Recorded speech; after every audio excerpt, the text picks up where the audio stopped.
Good evening सभी को। आज इस वीडियो में हम क्लास 10th के साइंस के 40 महत्वपूर्ण ऑब्जेक्टिव को लेकर आए हैं। ये है सेट नंबर 3। इससे पहले वाले वीडियो में हमने सेट 1 और सेट 2 को बताया है, तो आप उसे जाकर अवश्य देख लें।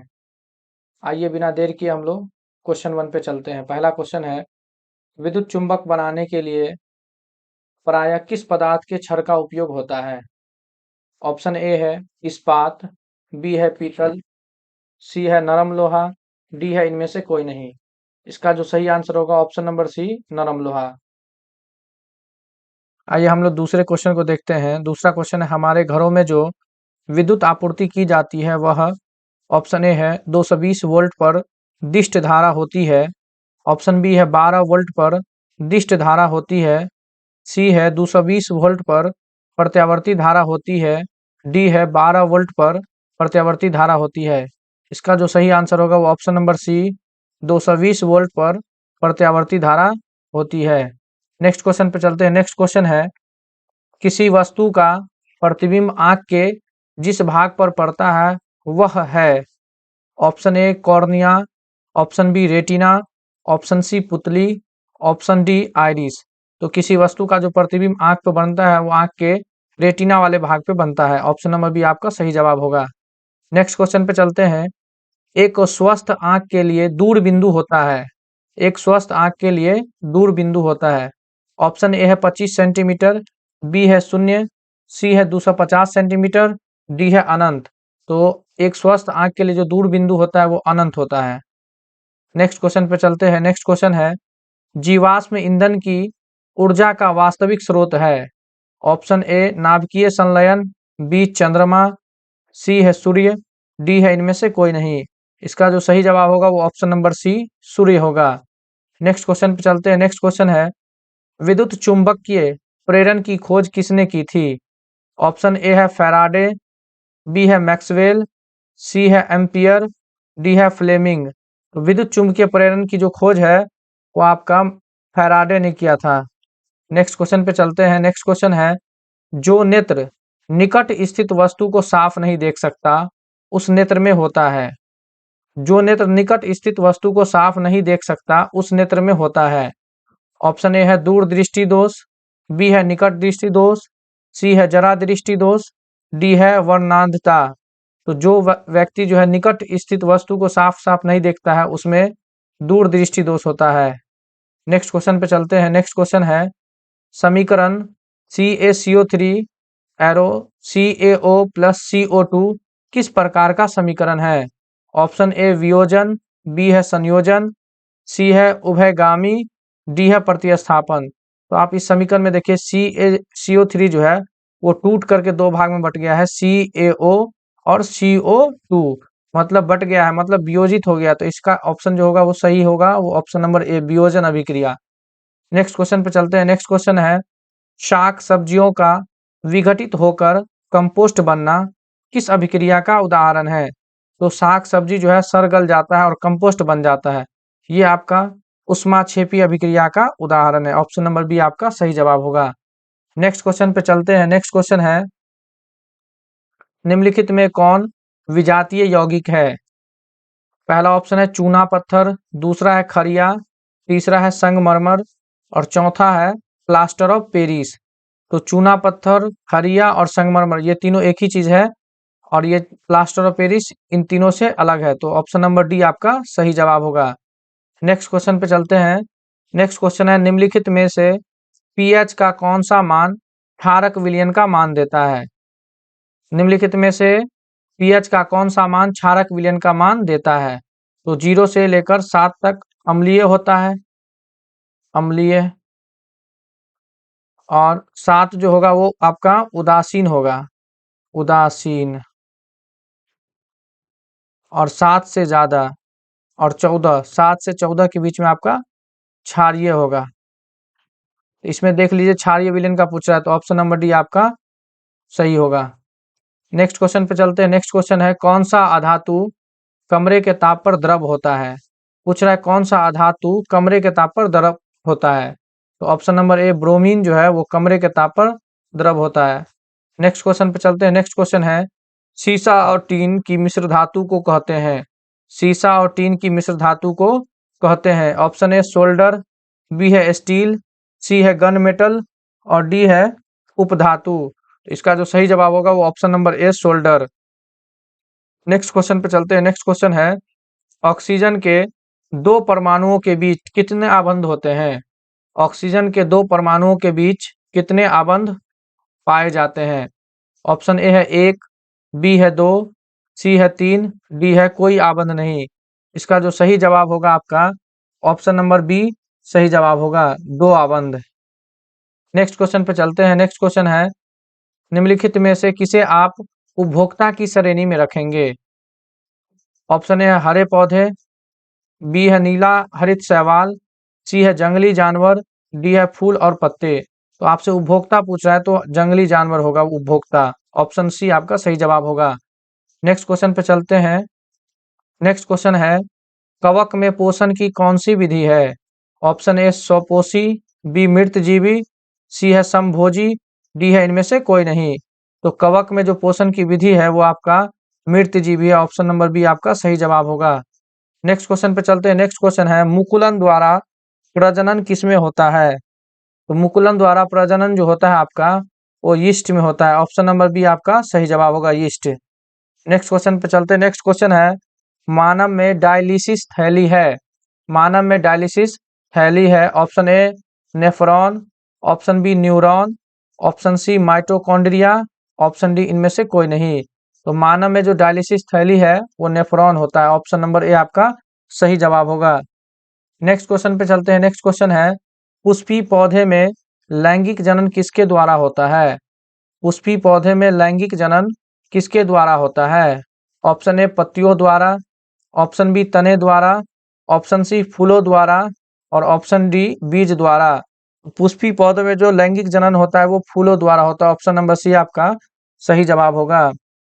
अगले क्वेश्चन पे चलते हैं। अगला क्वेश्चन है निम्न में से कौन एक जैविक प्रक्रम द्वारा अपघटित होने वाला पदार्थ है? फिर से पढ़ लेते हैं इसे। निम्न में से कौन एक जैविक प्रक्रम द्वारा अपघटित होने वाला पदार्थ है? ऑप्शन ए सूखे घास पत्ते, बी है पॉलीथीन बैग, सी है रबर, डी है प्लास्टिक की बोतलें। तो इसका जो सही जवाब होगा वो सूखे घास पत्ते। ये जैविक प्रक्रम द्वारा अपघटित हो जाएगा, सड़ गल जाता है। नेक्स्ट क्वेश्चन पे चलते हैं। नेक्स्ट क्वेश्चन है लघु पथन के समय परिपथ में विद्युत धारा का मान होगा? लघु पतन जो शॉर्ट सर्किट होता है उस समय परिपथ में विद्युत धारा का मान क्या होगा वो पूछ रहा है आपसे। ऑप्शन नंबर ए है बहुत अधिक, बी है बहुत कम, सी है 3 एम्पियर, डी है 4 एम्पियर। तो लघु पतन के समय जो विद्युत धारा का मान होता है वो बहुत अधिक हो जाता है। नेक्स्ट क्वेश्चन पे हम लोग चलते हैं। नेक्स्ट क्वेश्चन है प्रकाश के परावर्तन के कितने नियम हैं? प्रकाश के परावर्तन के कितने नियम हैं? ऑप्शन ए 1, बी है 2, सी है 3, डी है 4। तो परावर्तन के और अपवर्तन के दोनों के दो दो नियम होते हैं। ऑप्शन नंबर बी आपका सही जवाब है। नेक्स्ट क्वेश्चन पे चलते हैं। किसी बल्ब से 220 वोल्ट पर 2 एम्पियर की धारा प्रवाहित होती है तो फिलामेंट का प्रतिरोध होगा। आपसे क्या पूछ रहा है? प्रतिरोध पूछा है। तो प्रतिरोध का फॉर्मूला होता है R बराबर V बटे I। तो V आपका दिया है 220 और I दिया है आपका 2। तो इसे काटिए तो ये आ जाएगा 110 ओम। सही जवाब जो होगा वो ऑप्शन नंबर बी आपका 110 ओम हो जाएगा। नेक्स्ट क्वेश्चन पे चलते हैं। नेक्स्ट क्वेश्चन है किसी माध्यम के अपवर्तनांक का मान होता है? ऑप्शन ए साइन आई बटे sine R, option B sine R बटे sine I, option C sine I plus sine R, option D sine R minus sine I. तो किसी माध्यम के अपवर्तनांक का जो मान होता है वो साइन आई बटे साइन आर होता है। ऑप्शन नंबर ए आपका सही जवाब होगा। नेक्स्ट क्वेश्चन पे चलते हैं। नेक्स्ट क्वेश्चन है 1 किलोवाट घंटा तुल्य है, मतलब पूछ रहा है 1 किलोवाट घंटा निम्नलिखित में किसके बराबर है? ऑप्शन ए 3600 जूल का, ऑप्शन बी 3.6 गुने 10 का पावर 6 जूल का, ऑप्शन नंबर सी 36 गुना 10 का पावर 6 जूल का, ऑप्शन नंबर डी 36.00 जूल का। इसका जो सही जवाब होगा 1 किलोवाट घंटा वो 3.6 गुने 10 का पावर 6 जूल के बराबर होता है। नेक्स्ट क्वेश्चन पे चलते हैं। नेक्स्ट क्वेश्चन है, समतल दर्पण द्वारा बना प्रतिबिंब होता है। समतल दर्पण जिसका इस्तेमाल हम लोग घर में चेहरा देखने के लिए करते हैं, उसका जो प्रतिबिंब होगा वो कैसा होगा? ऑप्शन ए वास्तविक, बी है काल्पनिक, सी है ए और बी दोनों, डी है इनमें से कोई नहीं। तो समतल दर्पण में जो प्रतिबिंब बनता है वो काल्पनिक बनता है। ऑप्शन नंबर बी आपका सही जवाब होगा। अगले क्वेश्चन पे चलते हैं। अगला क्वेश्चन है, विभवांतर का ऐसा मात्रक होता है। विभवांतर का ऐसा मात्रक होता है। Option A watt, option B ampere, option C volt, option D ohm. विभवांतर का जो ऐसा मात्रक होता है वो वोल्ट होता है। ऑप्शन सी आपका सही जवाब होगा। अगले क्वेश्चन पे चलते हैं। अगला क्वेश्चन है, सोडियम कार्बोनेट का अणुसूत्र है। सोडियम कार्बोनेट का अणुसूत्र है। ऑप्शन ए Na2CO3, बी है NaHCO3, सी है Na2CO2, डी है NaCl।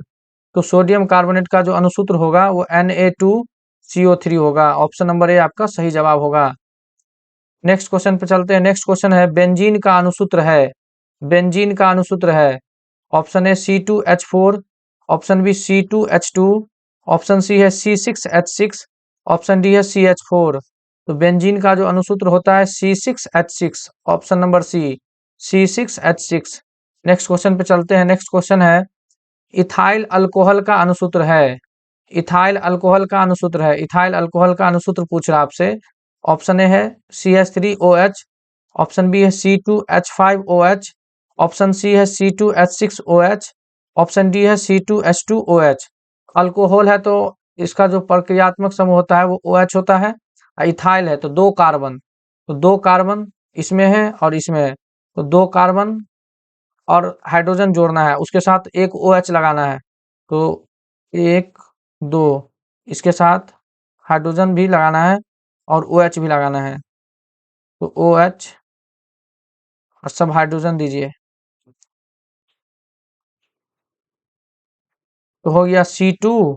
H कितना हो गया? 1 2 3 4 5। C2H कितना हो गया? 5 और OH है। तो कौन सा सूत्र आपका सही है? ऑप्शन नंबर बी आपका सही जवाब होगा। नेक्स्ट क्वेश्चन पे चलते हैं। नेक्स्ट क्वेश्चन है, निम्न में से कौन आयनिक यौगिक है? मतलब आयनिक यौगिक माने आयन उस पे होगा, चाहे प्लस या माइनस। तो कौन सा यौगिक पूछ रहा है? ऑप्शन ए CH4, बी है CO2, सी है NaCl, डी है इनमें से कोई नहीं। तो आयनिक यौगिक जो होगा वो NaCl, N पे प्लस और Cl पे माइनस होता है, तो ये आयनिक यौगिक है NaCl।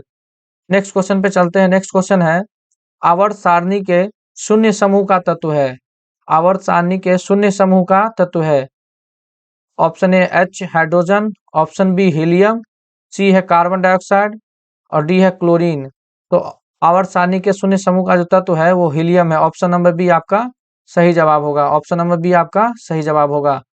नेक्स्ट क्वेश्चन पे चलते हैं। नेक्स्ट क्वेश्चन है, मीथेन में कितने सहसंयोजक बंधन होते हैं?